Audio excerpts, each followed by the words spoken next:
I hope you listened to my recent episode where I interviewed Eva about her tragic mauling by pit bulls and how she has made an unbelievable comeback in just about a year. I wanted to showcase her grit and resilience because I think it's a very important characteristic of people that go on adventure travel, and I think it's a good skill that we build up.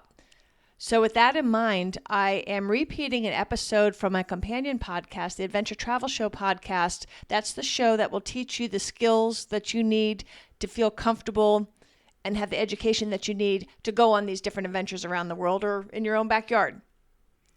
I encourage you to check out the entire series, which you can do on any podcast app or at adventuretravelshowpodcast.com. So with that, here is an encore presentation of my Adventure Travel Show podcast episode titled Grit and Resilience. I hope you get a lot out of it. Thanks for listening.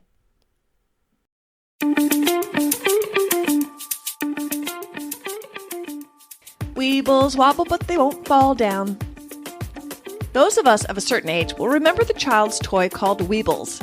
These egg-shaped people moved about, but they would never tip over. If you leaned them down, they'd bounce right back up, ready for their next adventure. Throw them across the room, they'd bounce back up. The Weebles from the 70s were the epitome of resilience. Want to learn how to build your resiliency so that you're better able to cope with life's stresses and obstacles? Then let's get started.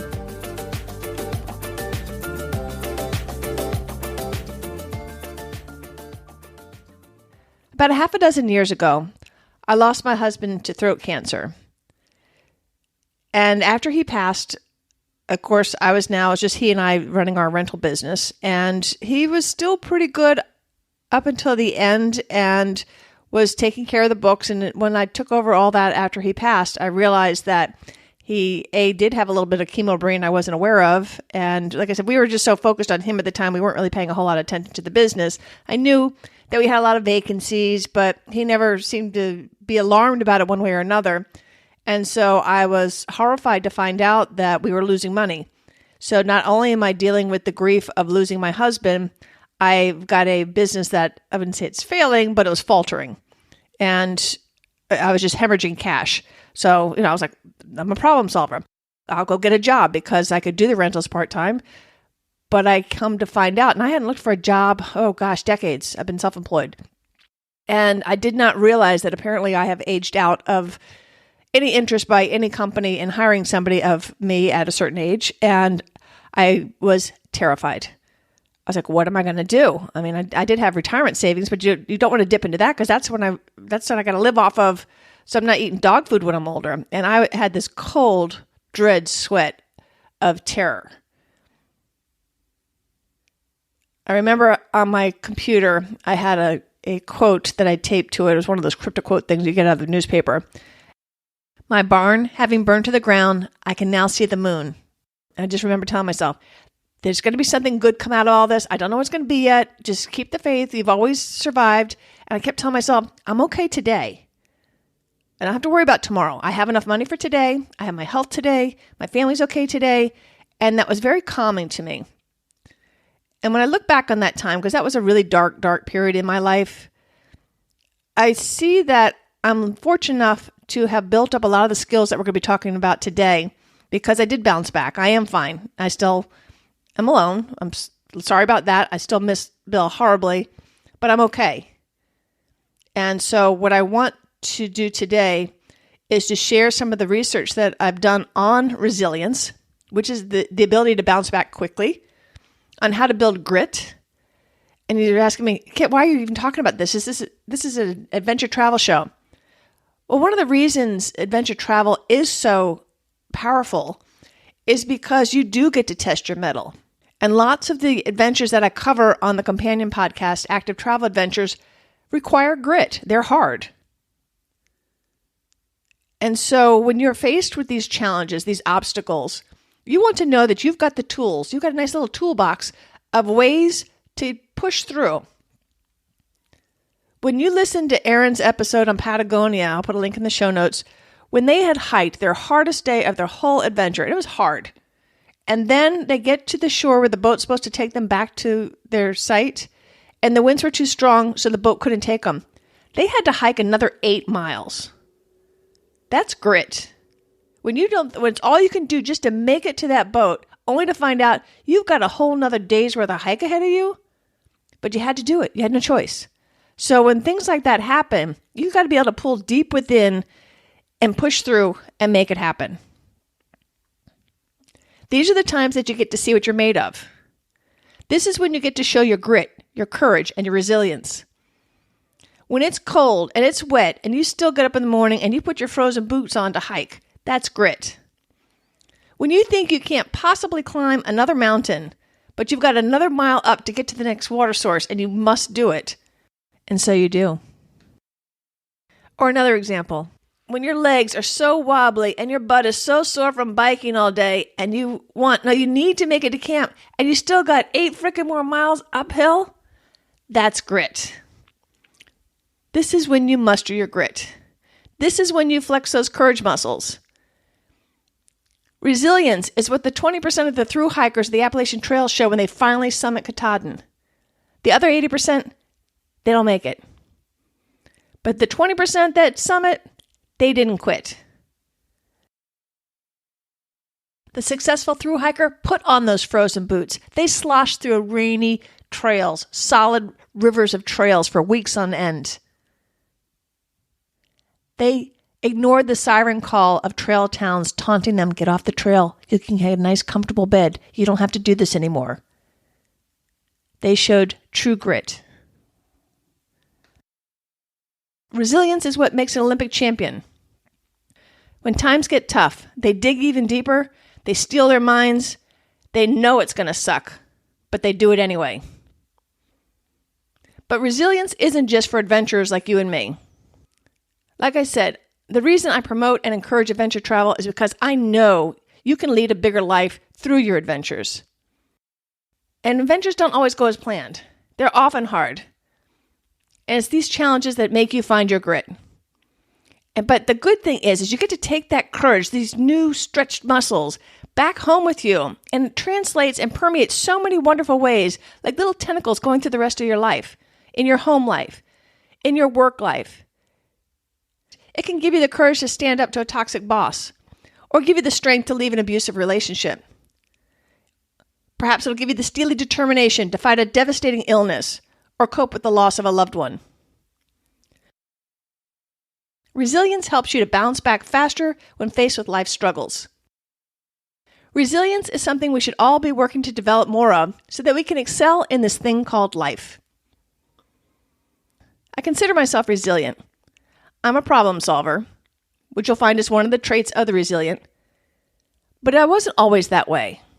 Resilience is a skill. It's something you can learn. And believe me, if I can do it, you can do it. And if you're already resilient, you can improve on those skills by using some of the things we reviewed today. You're sure to learn some new strategies. You're going to also learn ways to improve on the strategies you're already doing. But there's ways, and we're going to go through different techniques that you can actually practice, just like exercise, like doing scales on a piano, that you can work and build these traits in yourself to become more resilient. I'm certainly not a psychologist, but what I am is a good researcher. And I've done a ton of research so that both of us can become more resilient. So what exactly is resilience? Resilience is the ability to bounce back and adapt to unpleasant events in your life, such as illness, job loss, tragedy, sickness, or death of a loved one. How you cope with adversity determines how resilient you are. A resilient person still feels the stress and anxiety of a difficult situation, but they don't hide from the trauma. They don't ignore the adversity. They acknowledge the reality of the situation, and then they implement coping strategies to tackle the problem. While a resilient person might be scared like I was after Bill died, I leaned into that fear and used it as a catalyst to fuel my determination to come out okay. Resilient people still feel pain and sadness, but they don't wallow in it, or they'll only do so momentarily. Then they pick themselves up, brush themselves off, and start all over again. Remember that song with Fred Astaire and Ginger Rogers? I'll also put a link to that in the show notes as well. Pick yourself up, brush yourself off, start all over again. I don't know why I sing on the show because I am tone deaf, but anyhow, It was a cute little song. The guy who coached Mike Tyson and Jose Torres says, the hero and the coward both feel the same thing, but the hero uses his fear, projects it onto his opponent, while the coward runs. It's the same thing, fear, but it's what you do with it that matters. So I'm going to go through the traits of resilient people, and then we're going to go through the 20 strategies of how to build our resilience so that we have those traits. There are 11 traits of resilient people. Number 1, they look at problems and setbacks as a challenge to overcome, not as a reason to collapse and wallow in self-pity. Mistakes and failures are something to be learned from, and not something that they'll personalize to diminish their own self-worth. Number 2, they have a purpose in their lives. They have a reason to get up in the morning. They have a purpose at work, at home, with their friends, to causes that they believe in. They know why they're getting up each morning. Number 3, they focus on those things they can control and minimize time worrying about things they don't. Therefore, they feel in charge. They don't feel helpless. Number 4, they're optimistic and view setbacks as temporary. They'd say to themselves, I didn't do so well in that presentation, not, oh God, I always suck at presentations. One is a detached observation describing an event. The other is self-demeaning and self-loathing. And note the permanence of the word always. I'm always this, or I'm never that. Note the permanence of those words. That is not the verbiage of a resilient person. When you use that negative verbiage to yourself and your self-talk, you're actually hurting your brain and your self-image. And going back to the number 1 trait, a resilient person would try to learn from whatever went wrong so that it doesn't happen again. Number 5, a resilient person doesn't let problems or setbacks in one area infiltrate other segments. For example, they would say, going back to the presentation problem, I'm not very good at giving presentations. They would say that rather than, I'm no good at anything. They don't broaden, I suck at everything. They keep it compartmentalized, and it gives them a manageable chunk to work on. Number 6, resilient people don't knock themselves down when they fail. While they acknowledge what they could have done better, they're also going to attribute other causes and how the environment might have played a part. So instead of saying, I'm incapable of giving a decent presentation, they might say, I can do a better job of giving my next presentation if I have a little bit more time to prepare, and also if I go to Toastmasters to work on my presentation skills. Note that their self-talk is not negative and permanent. I always, I never. Instead, they give themselves almost a pep talk about how they're going to make things better. Resilient people avoid negative self-talk that is permanent, pervasive, or personalized. Number 7, resilient people do not consider themselves a victim. They feel in control of their life, and they use their energy to direct their life. Number 8, resilient people are tolerant of disagreement and ambiguity. Because of their self-confidence, they are able to work towards a solution without knowing every single fact before making a decision. They believe that they're going to be able to figure things out. Number 9, resilient people have thick skin and are persistent. They are not quitters. Number 10, resilient people are good at looking at the big picture. And finally, number 11, they're usually good at time management. So why is having resilience important? I love what Dean Becker, the CEO of Adaptive Learning Systems, which is a company that provides resilience training, says, more than education, more than experience, more than training, a person's level of resilience will determine who succeeds and who fails. That's true in the cancer ward, it's true in the Olympics, and it's true in the boardroom. Life is filled with obstacles and setbacks. Learning to bounce back after these sometimes life-changing events can't help but improve your mental well-being. People who lack resilience might ignore the problem altogether and put their head in the sand. Often, they're going to get angry, blame themselves unfairly, wallow in their misery, shut loved ones out. But if these people worked on building their resilience, they would recover much more quickly and cope with life better in general. And while some people may be born with more resilience than others, resilience is a skill that people can learn, and we're going to learn how to become more resilient today. Think about it. Take 2 kids. Both of them have awful parents or absent parents. They've got everything against them. One kid decides, I'm a victim, and wallows in the self-pity. The other kid steels himself up and says, no, I'm better than this. I'm going to fight my way through this. And he goes on to say, become a rocket scientist or something. Same environment, same lack of resources. What's the difference? Resilience. The kid that becomes the rocket scientist, he decides to use these skills, like the kinds we're talking about today, in order to make life better for himself. So yes, it's great to have these 11 traits to be resilient, but how do we get there? What do we do? So now we're going to go through 20 ways that you can build your grip bone, beef up those courage muscles, and improve your resilience. The more of these that you work on, the more resilient you'll become. A lot of the exercises ask you to write things down in a notebook, so it may not be a bad idea to have a special book just for this project. So let's go through the 20 coping strategies for tough times. Number 1, build strong personal connections. Build your network. Make a network of good friends and family that you can share not just your triumphs, but also your failings and troubles. This will not only help build your own empathy, but it'll give you a resource for when you need some social support. Talking about a problem may not eliminate it, but sharing your feelings in and of itself is helpful. Plus, you'll often get some support and feedback, and sometimes even potential solutions. Those with strong faith and or connections to organized religion often experience the benefit for having a strong connection between themselves and a higher power as well. So try to build a nice, strong, solid social network. Number 2, this is a hard one. Learn to stop ruminating. Ruminating is when you have that dead horse just going around, around, around, around your head. You are just beating that dead horse and you can't get it out of your head. It drives you crazy. So you're ruminating when you're reliving the event or rehashing the pain. Nothing is gained from your ruminations. You get no closer to solving your problem or healing. And I know that's easier said than done. So one effective technique is to do what's called expressive writing. And basically, you just spill your guts into a notebook for about 20 minutes on whatever the thing that's driving you crazy. Don't worry about your grammar or spelling. You're not trying to make a masterpiece. You're just trying to dump your brain.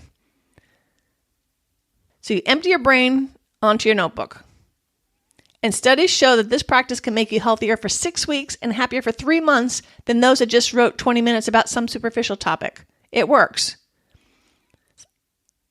Psychologists believe it's because writing your thoughts about your problem makes you feel more in control of it and gives you some kind of a structure to the problem. So don't knock this or any of the other techniques that we might be going through till you try it. You can always say, it doesn't work for me. Fine. But scientifically, this does work. All right, so number 2 is a brain dump into your notebook.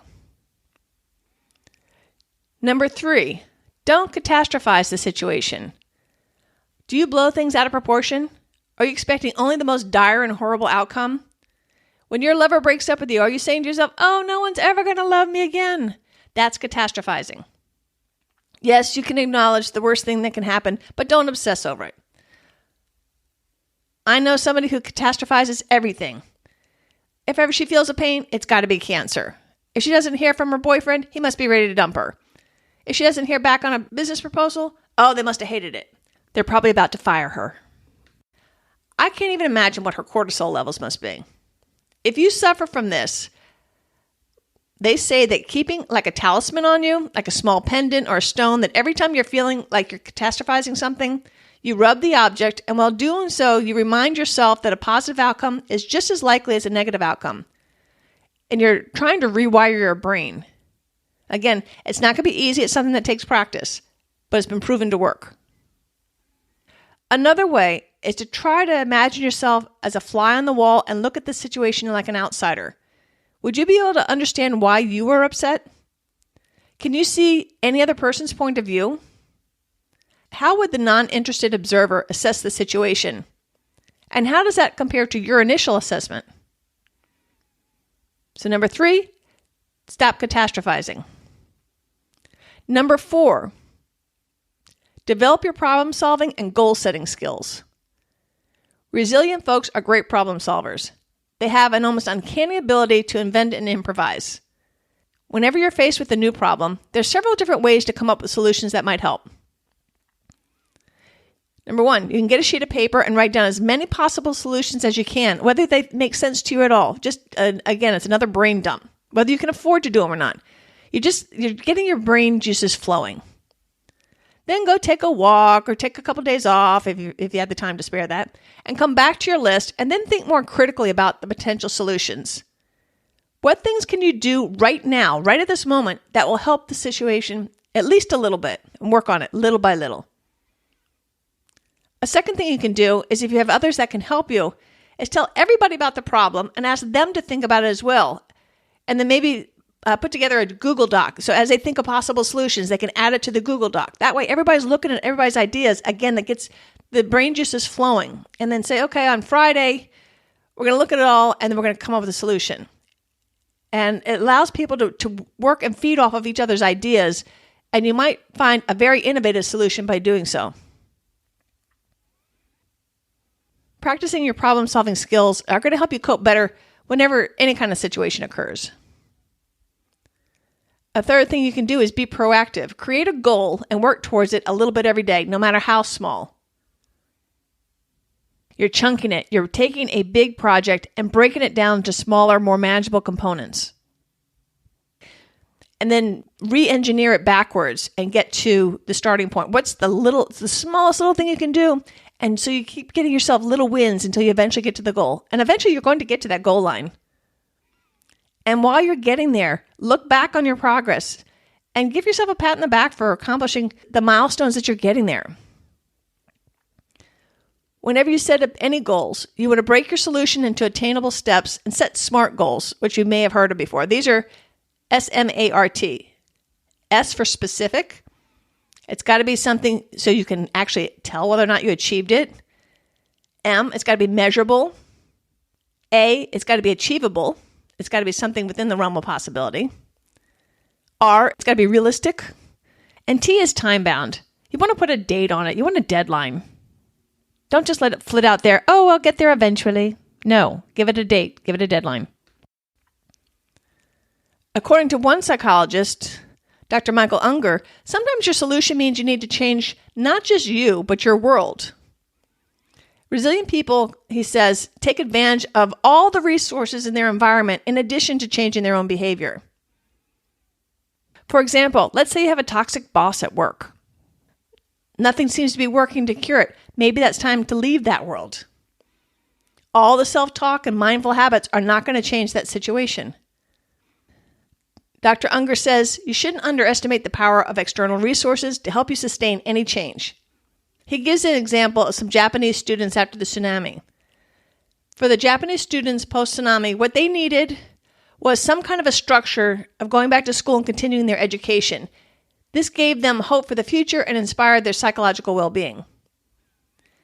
Dr. Gruber says if you get the right resource that you need at the right time during your crisis, it can act as a catalyst that stimulates a whole cascade of other internal and external resources, and then he says, magic happens. I think that developing your problem-solving skills is probably one of the more important ones because it works across the board, crisis or non-crisis. So next up on the list is number 5. Build up your confidence in your abilities. Remind yourself of times that you're resilient. This helps to build confidence in your ability to be resilient. Bring out that notebook, and anytime you think of one of your wins, jot it down in there. Then you can review your list anytime your courage fails to show you've been there, you've done this before, you can do this. And remind yourself when you're looking back over your list, how much did all that worry you did help you? None, right? And looking back, does that situation even seem as dire as it did then? Oftentimes not. You might want to write in your notebook some self-affirming attributes like, I am a great mother, or I did a great job on the XYZ presentation, etc. You want to build your confidence in your abilities to slay those dragons, visualize success, piggyback on the resilience of others as well. When you see someone overcoming an obstacle, it can give you the confidence, a little boost that you're capable just as well. On a recent interview that I did on the upcoming Israel National Trail, I remember Malia saying, I saw these women and they're 60s, 70s, even early 80s doing the trails. Like, well, even when she was bummed out about it and tired and all that, she's like, well, if they can do it, I can do it. And so allow yourself to feed off the other people's successes and use that to build your own confidence. Number 6, I love this one. Become the hero of your own story. Reframe the stresses as a way to test your mettle and to see what you're made of. This also makes you the star of your own hero's journey, but you're going to build your self-esteem and your confidence and feel more in control of your life. Never play the victim. It's debilitating. The hero always has battles to fight and dragons to slay. In the movies, aren't you always rooting for the hero during these times? Well, now, root for yourself. Learn to laugh at yourself and your foibles, and find the humor in the everyday struggles. In your notebook, write the things you tell yourself about yourself. Are you one of those who always mess things up, people? Or are you a, man, I blew it this time, but I'm going to learn from this and do better next time person? If the former, you're going to need to retrain yourself to refrain from all this negative self-talk. Would you talk that way to a loved one? Why on earth would you talk that way to yourself? If you have a negative self-image, it's going to help you to write down the positive things about yourself to start reinforcing your own positive qualities. Every time you slay a dragon, take a moment to enjoy it and appreciate your courage and reinforce your self-esteem. And be sure to put it in your notebook. Number 7, accept failure and that life always throws us curveballs. We all fail. Failure is not a disease or a threat. Failure is simply a fact of life. If you haven't failed, you're not trying very hard. Do you worry too much about what other people think of you? And are you ashamed of any of your failures? Forget about it. Edison said that he must have failed over 1,000 times before he invented the light bulb. But he looked at it as like, oh, this is another way that doesn't work. I'll have to try something else. It's the reframing. You got to do mental mind shifts here. Resilient people are going to acknowledge their failure, study it, try to learn from it. They don't want to repeat the same mistake. And they try to get some ideas of, okay, that didn't work. Let's try this instead. The difference between resilient people and a sensitive, vulnerable, non-resilient person is they don't give up. Parents should also be encouraging their children to become resilient. Did you know that 77% of all kids quit their athletic career, quote unquote, by the time they're 12? So while you may be watching some really skilled high school and college football players this week, it's possible that the most skilled athlete in the group is sitting in the stands because he or she quit. They weren't resilient enough to tackle the failures and the obstacles that come with becoming a real athlete. So number 7, you want to be embracing that failure, not embrace it, but accept it at least. And just be aware, life it's got curveballs. That's life. We're not going to be able to avoid it. We've got to learn how to deal with it. And I keep talking about doing mental mind shifts. So that's what number 8 is. We're going to do a mental mind shift. They also call it cognitive restructuring. Abraham Lincoln said that people are about as happy as they make up their minds to be. And there's a lot of truth to that. You are the person in charge of what emotion you assign to any given occurrence.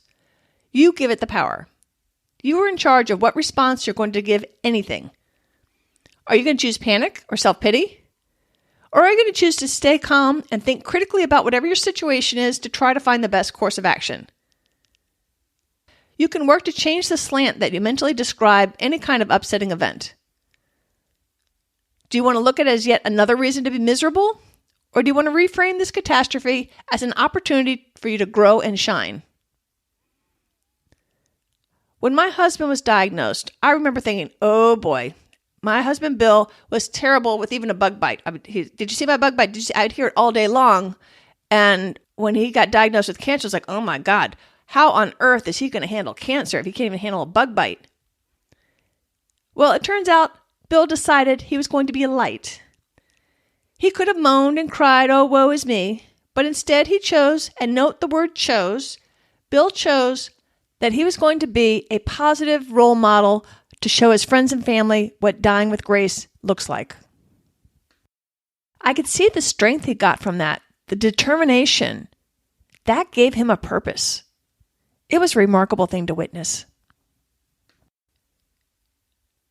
So never forget that you are in charge of your mind, and no one but you can tell your brain how to react to any circumstance.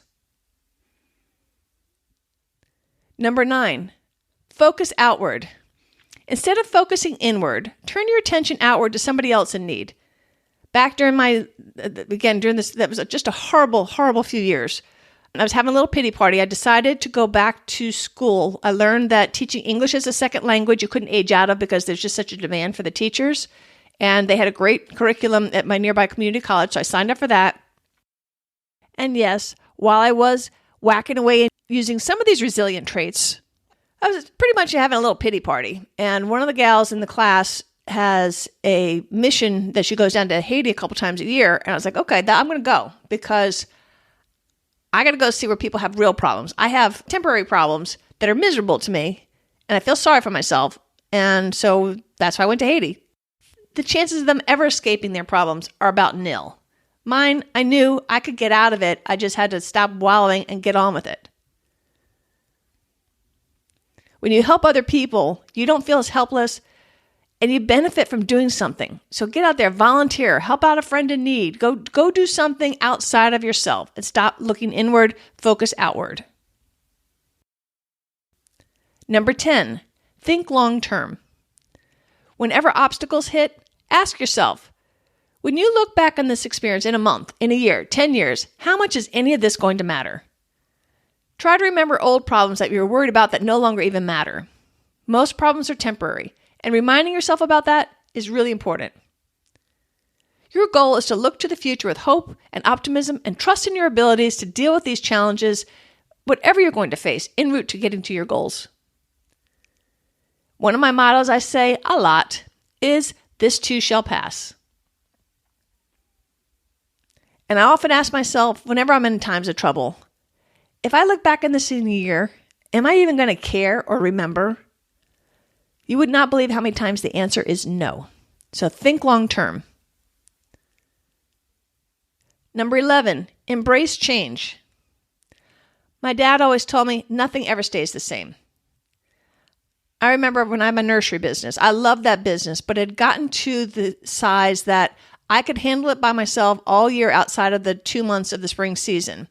And I really didn't want to grow any bigger. It was a very comfortable business. I loved it. I was in full control of it. I didn't have to delegate anything out. It was really nice. And Dad said, no, you either grow or you shrink. I was like, no, Dad, this is the perfect size. I'm going to keep it just like that. But he was right, because if I didn't go out and keep looking for new customers, some of my customers would go out of business. And so I had to adapt. I had to say, okay, I'm going to have to grow. And so I had to go chase those box stores, which I did not want to do. But I had to do that otherwise, because the box stores were taking over the little garden centers. And so I had to embrace that change was happening in my industry. So whether I liked it or not, I was going to have to deal with it. Flexibility and adaptability are the cornerstones of resilience. When the door closes, go check out that window, see if you can get out that way. If you can't climb the mountain, can you ford the stream? Look at change as an opportunity for growth and a chance to reflect. Do you even want to go in the direction you were heading in the first place? Sometimes you're just on remote control. So when you are faced with change, stop, pause, look at it, assess the situation. Maybe this is just what you were looking for, and you needed that little kick in the butt to do something that you actually really want to do. Like I said, Bill and I really didn't want to become a large nursery, and we also saw that our bodies were wearing out, and my husband was older than me, and I was just killing him during delivery season. And we're like, we got to come up with a plan B when we don't want to be doing this nursery business anymore. And we had bought a farm in order to start the nursery. I'd used maybe 5 acres for the nursery.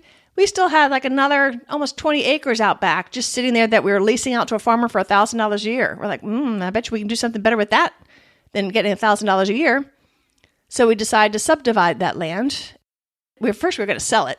And after they sold the first lot, we're like, what are we going to do when we run out of land? And then I had once upon a time managed the rentals for my sister and her husband. And so we said, well, let's put a development in there instead. So we bought a bunch of repo double-wide trailers and made a little trailer park out of it. And that's how I became a trailer park queen, which is what pays my bills right now. It took us 4 years to build out that development. And once we got it up and going, after a couple more years, we said, this is going to work. And so we decided just to shut down the nursery.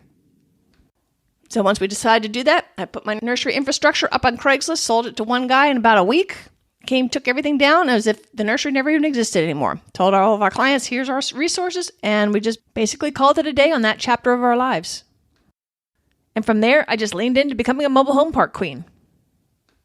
So at the time, I embraced the change. It was a fun, new, exciting adventure. And I have to say, it was really fun. It was fun building that development. We had no idea what we were doing. And we just took this raw farmland. And over the course of those few years, I dug, I don't know how many hundreds of feet of water pipe supply line.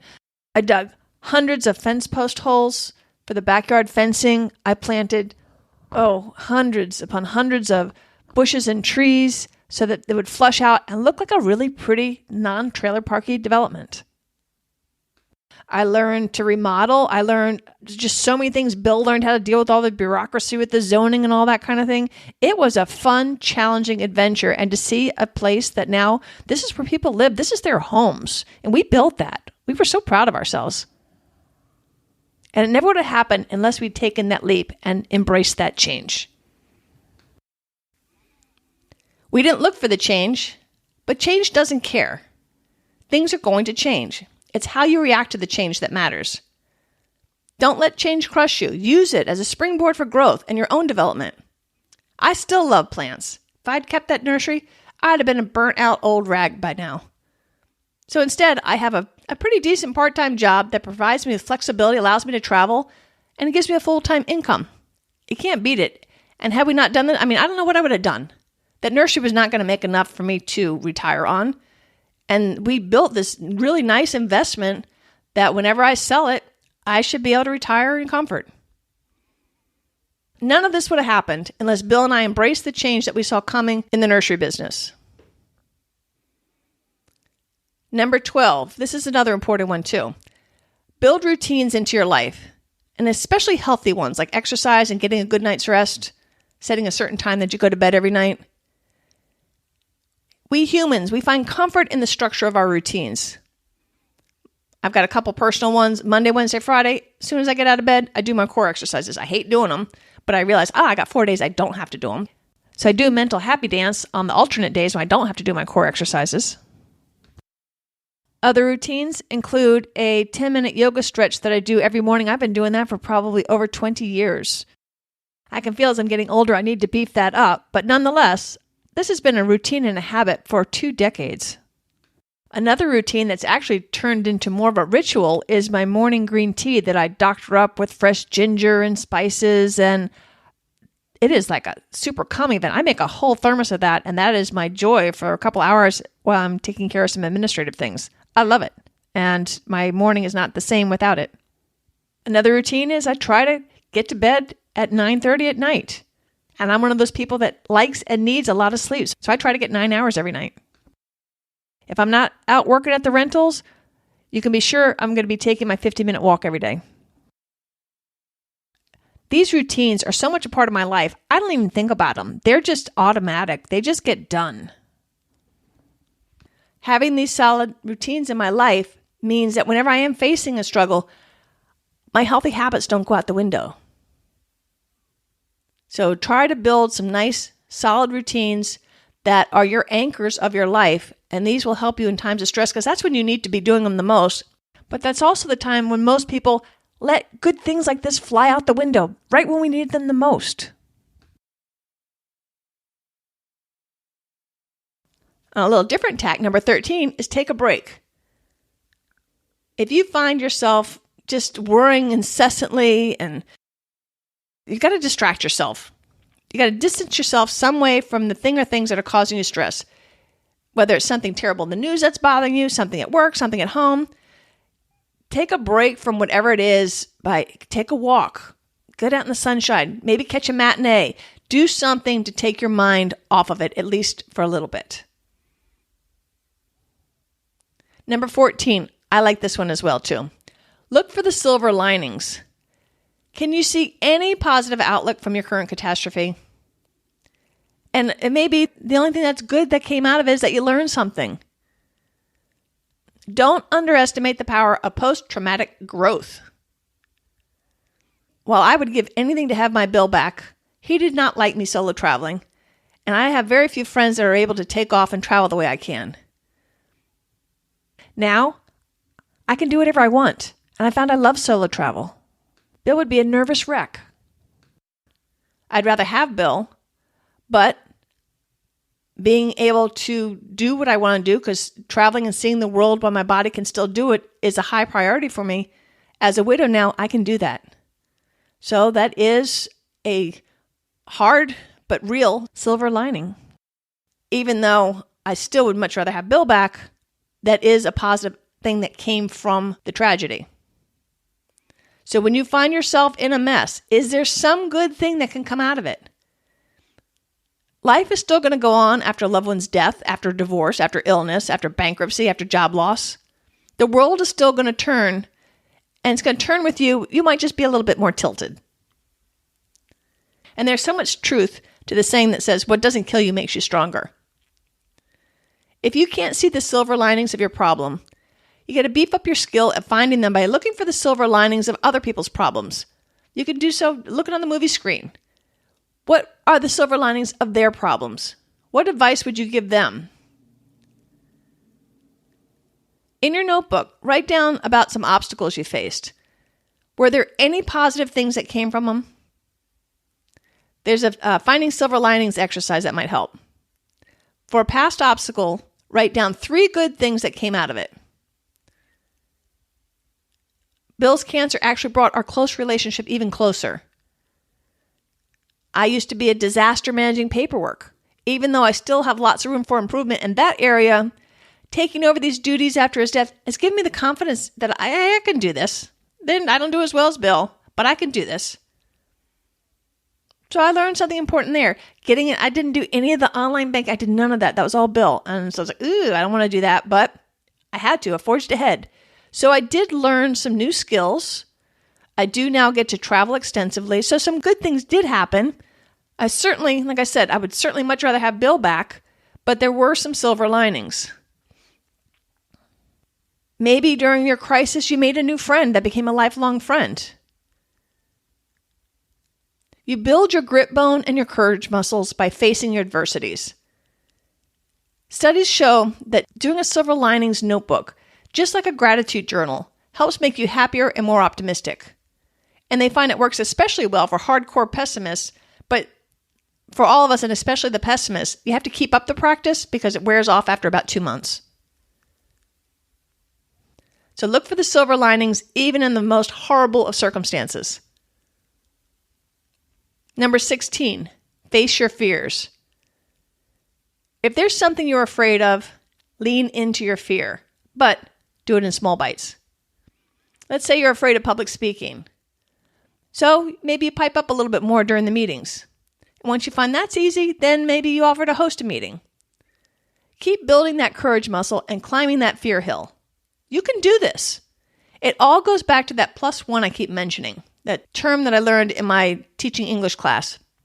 When you stretch your brain and your knowledge just a little bit outside of what you already know, that's where the greatest growth comes from. So I applied that same principle to adventure travel. Do the thing that you know how to do, but just do something just a little bit harder than what you thought, either harder or different. Instead of going domestic, you go international. Instead of hiking for a weekend, you hike for a week. Those kinds of things. Just stretch yourself just a little bit more outside of your comfort zone. The more you do things you're afraid of, the more your brain realizes that, hey, this isn't as bad as you once thought it was. Your fear is going to lessen and your confidence will grow. They call this technically exposure therapy. And it helps us to change our mental associations with whatever given stimulus, in this case, scares us. So dip your toe in slowly and then repeat often. I told this story in the How to Save Money episode, but the same story applies here as well. There was this guy who was terrified of rejection. So he decided to build up his resilience with this exposure therapy. So what he did is he would every day come up with some ridiculous thing that everybody would say no to or should say no to. So he'd go up to a stranger. Hey, can I have $100? Go up to another stranger. Hi, would it be all right if I spent the night at your house, knowing that they're going to say no? And that way he got used to the idea of being told no until it became a game and it no longer scared him. And the funny thing I want to tell you about that too, and why it was in the money episode, is sometimes people would say yes to this most ridiculous thing. And so I was saying it never hurts to ask for a discount. That's how I used it in the other show. But face your fears and get immune to that fear by pushing yourself just a little bit closer into that fear. Lean into that fear just a little bit until you break down that wall. Leaning into your irrational fears will not only help you get over these fears, but will also help you build your confidence. And when you are afraid, allow yourself just a few minutes to actually feel the fear, acknowledge it, and then get on with dealing with the situation. And sometimes some people find it helps to really exaggerate the worst and most ridiculous possible outcome in order to help you put the situation back into perspective. Let's go back to that presentation example again. Let's say you're just terrified to get up in front of people and talk in public. So the worst possible thing would be to get up there, be totally frozen, wet your pants, throw up. That's not going to happen. And so you see how ridiculous it is, and maybe you can scale back your fear just a little bit. Let's move on to number 17. Meditate and practice mindfulness. More and more research is coming out about this, and a lot of people say, oh, it's woo-woo and all that. The research is backing up that it works. We can feel pain and regret over things that have happened, and we often worry needlessly over the bad things that might happen in the future. Our happy place can be in the present. That's why mindfulness and being present is so helpful to us. When my pulse would spike and I get that cold dread and that fear that would settle over me after Bill died, I found it really calming to just simply remind myself that I have enough money for today.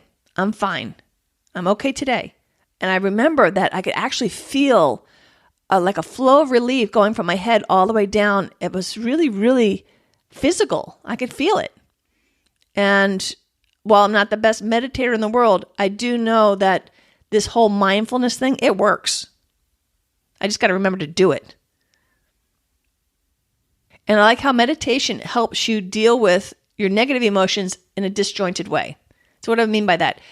You're kind of removing yourself from the situation, and you're like a casual observer. You're like a fly on the wall. You acknowledge and observe whatever it is that you're feeling, and then you just let it kind of flit by. It's really powerful. There's a couple different exercises you can do to practice this. One of them is called doing a body scan. Here, you check in with your body part by part. Some people recommend that you tense it and relax it. So let's say you're lying down, you start with your toes and your feet. You tense up your feet and relax it. Move up to your calves, tense them and relax them, thighs, etc., until you end up in your brain and your forehead. And it helps you to, you're just focusing in the moment on your body, how you feel, and it allows you to actually release, because we hold so much of our stress, sometimes in our neck and our back, kind of thing, some tight chest, headaches. All these are markers and manifestations of stress. So try doing the body scan. Another exercise you could try is called mindful eating. And I did this once at the Miraval Spa, and it's really remarkable. So they had us eat like one bite, whether it's a raisin or a piece of fruit or something like that. So first you pick it up and you touch it, you look at it, you smell it, and you're trying to alert all of your senses to this one little object. Then you finally put it in your mouth and you swish it around your mouth a little bit, and you're noticing that, oh, the saliva is building up. Oh, and then when you finally swallow it, you feel it going down. So you are making almost like an event out of this one bite in mindful eating. I know it sounds really weird, but people have found those that do this can seriously change their food habits, and it can be very helpful in correcting junk food habits and such like that. So mindfulness and meditation have been found to really help us become more aware of our bodies and ourselves, and it helps us do a better job of correcting bad habits. So even if you're thinking, oh, too woo-woo for me, Kit, just try it and just see how it works for you. Try all these and see how they work for you. Give it a shot. Another exercise people like to do is called mindful breathing. This is when you're focusing on and studying your breath. So you just breathe in slowly, breathe out slowly, and so you're just trying to concentrate just on this one activity. And of course, particularly those that are learning the practice, the mind darts away, and so you've got Acknowledge that it darted away, let it go, and then focus back on your breath. And you keep doing this. And you try to build up to about 15 minutes. It's hard. It's a long 15 minutes when you're first doing this, I got to admit. Like I said, the research is coming back to show that those that practice meditation and mindfulness are seeing real results in the quality of their life. So number 17 is practice mindfulness and meditation. On a related vein, number 18, practice self-care and self-compassion. You know, like when you're on a plane, they say, in the event of oxygen loss, put the mask on yourself first before putting on other people. It's the same thing with self-care. If you don't first take care of your health by eating right, getting enough exercise, getting proper sleep, you're going to be useless in combating your problems and helping those that you love. In times of crisis, even though it's difficult, it's even more important for you to nurture yourself. And that's when many people opt out of self-care altogether, right when we need it the most. That's why building routines, or number 12, comes in so handy. When something is a habit and routine, it just gets done. So make self-care a priority and a routine so that in troubled times, taking care of yourself just doesn't fly out the window when you need it the most. And show yourself a little compassion. In short, give yourself a break. Sometimes adversity and fear can make you feel isolated and alone, and feeling like you're the only person in the world feeling these things. You have to remember that you are not alone or the only person feeling this way. All of us have our crosses to bear. Just some of us hide it better than others. So cut yourself a little slack and be gentle and kind to yourself. In doing so, you'll find a smoother road to healing. So how do we do this? You do something called mindful self-compassion. The goal is to try to look at your own suffering through a lens of compassion and warmth instead of judgment. Doing this mind shift has been proven to reduce depression and anxiety. So to be mindfully self-compassionate, you, number 1, acknowledge without any judgment or analysis whatsoever that what you're feeling. Say to yourself, I'm stressed, I'm hurt, I'm miserable, I'm suffering. Whatever it is you're feeling, just acknowledge it. Don't pass judgment on how you're feeling. You feel what you feel.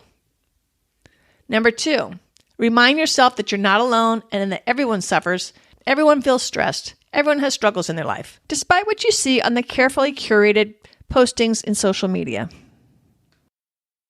I have a close friend who's about ready to announce her divorce, yet you would never know that looking at her social media posts.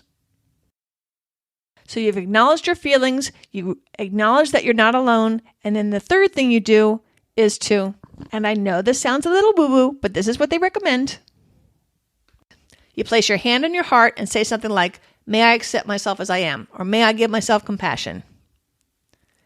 So woo-woo, yes, but what's the downside for trying it? Number 4, if you're still having difficulty practicing self-compassion, ask yourself, how would you treat a friend in the same situation? And then try to extend that same courtesy to yourself. Ask yourself, why are you having problems being compassionate to yourself? And what would your life look like if you're able to be compassionate to yourself? Some psychologists even recommend spending 15 minutes writing in your notebook a compassionate letter to yourself about something you're struggling with and ways that you can improve in the future. Number 19, cultivate compassion and forgiveness. People that are empathetic are more resilient, and those who are good at forgiving tend to be more empathetic. Studies show that those who work at cultivating compassion and forgiveness are happier and feel more in control of their lives than those that dwell on slights or repress them. It's super hard when you've been wronged, but at least try to remember that that person is human just like you and can make mistakes. You can hate the crime, but try to find compassion for the human. The more compassionate you are to others, you might find yourself more compassionate to yourself. And lastly, beware the danger of optimism.